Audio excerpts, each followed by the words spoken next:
have an issue where I had hired a contractor to fix my toilet, and he never showed up. But he certainly cashed my check in advance of doing the work.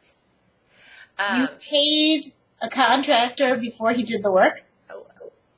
In retrospect, not a smart idea. Genius. Yeah. Yeah.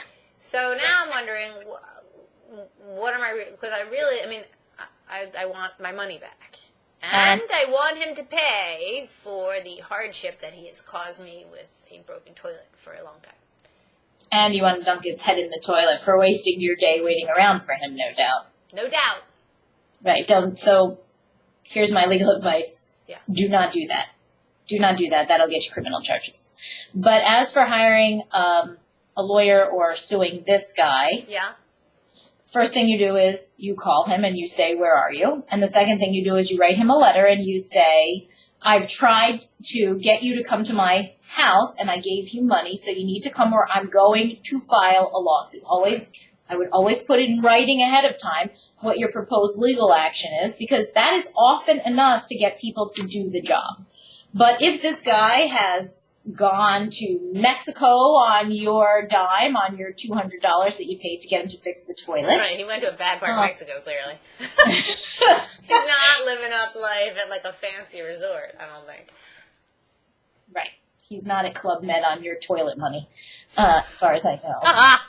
Although I hope Montezuma is exacting a good revenge.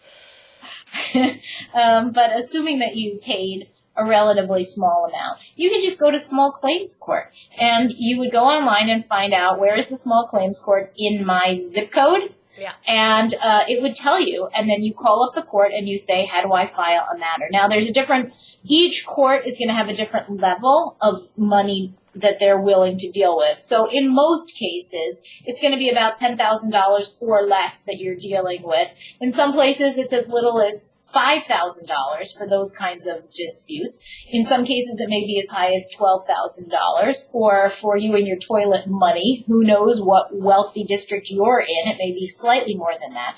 Anything more than that, you'd have to go to a court of common pleas or a civil court, and that is going to cost you more money to file. But for a small claims matter, I would call up the district court and say, how do I file this, and how do I get this guy to pay up, and see what they say. You just call.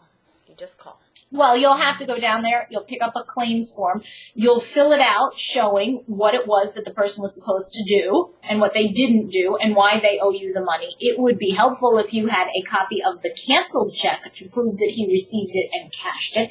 Any evidence that you have is going to go for your best case. And that's not something that you do if you were going to regular court, give them all your evidence up front. But if you're in small claims, attach your best evidence, because you may not have to go through the hearing at all when this joker, formerly known as your plumber, sees that he's going to lose. He may just come and fix your toilet or else refund your money ahead of time. And in small claims cases, that's really your best strategy, is just to avoid litigation altogether. You don't want to lose another day on this case if you can help it. Good call. Okay, thank you very much. I appreciate it. Bye.